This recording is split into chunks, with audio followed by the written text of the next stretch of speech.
Something that's interesting that's going on right now is that if we're looking at stocks, is that those stocks that would seem to benefit from GOP policies, they appear to be signaling that the market believes that there is going to be a GOP sweep, that they'll take control of both houses of Congress. There was a study done by an asset management firm called Strategas.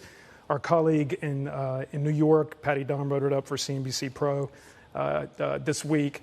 And but basically what they did was they set up two dueling portfolios populated by two different sets of stocks, the Democratic stocks and the Republican stocks. And they were close in September, but beginning in the October timeframe, the Republican stocks began to take off and put some distance between themselves and the Democratic stocks. Just give us a couple on either side. What are seen as the major Republican stocks? Yeah, so they're sort of what you would expect them to be. So energy on the Republican side. And when I say energy, I don't mean clean energy. Clean energy is on the Democratic side. Also, defense stocks on the Republican side. Insurance, financials, but especially insurance. Pharmaceuticals. Stocks that either would benefit directly from Republican policies like defense, or which would benefit from a lesser likelihood of being regulated in the case of a Republican victory. Now, on the Democratic side, there are a lot of clean energy stocks. And what's another thing that's interesting that came out of Patty's story was that there's actually a split there. Some of them have fallen quite sharply, but there are a few that seem to be in there that represent bets that maybe the Democrats will, at least hold on to the Senate. As you said a moment ago, we're so in the early going, and who knows how long this will go on given the likelihood of litigation and whatever else. But the differential is interesting. I mean, if Steve Okun is right and the Democrats do hold on to the Senate, and we see that, then perhaps that we'll see a bit of a rebalancing of those two portfolios. It certainly would not be the first time that traders have been wrong, and we both are wholly aware of that. Yeah.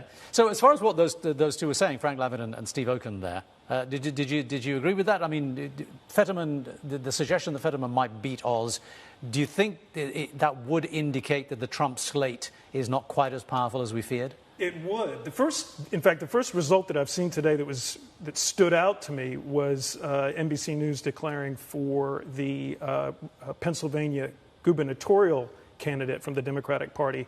That would seem to indicate good things for Fetterman, who's running on the same ticket, same state. Of course, there's a wild card in there. There's concerns about Fetterman's health and that sort of thing. But that certainly would seem to point to some hopefulness for the Democrats in PA, at least in the Senate. All right. Let's move on a little bit to the broader policy issues here. Now, the war in Ukraine has been a major campaigning issue. It's been a major issue of contention between the two sides. We're seeing an increasing number of Republicans getting frustrated with the amount of money that Biden is putting into Ukraine right now. How are we seeing that playing out? Well, you're right that there is an increasingly vocal, but I believe minority of Republicans who are expressing skepticism about continued aid to Ukraine.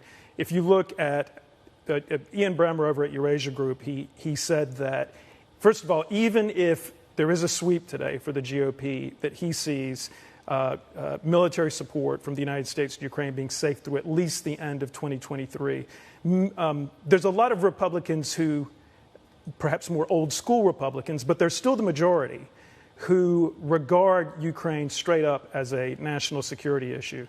Do I think that the Russians have made a calculation that it is good for them to see GOP victories today? Yes, I do believe that they have. Prigozhin, who is the boss over at that mercenary outfit, Wagner Group, he said it openly.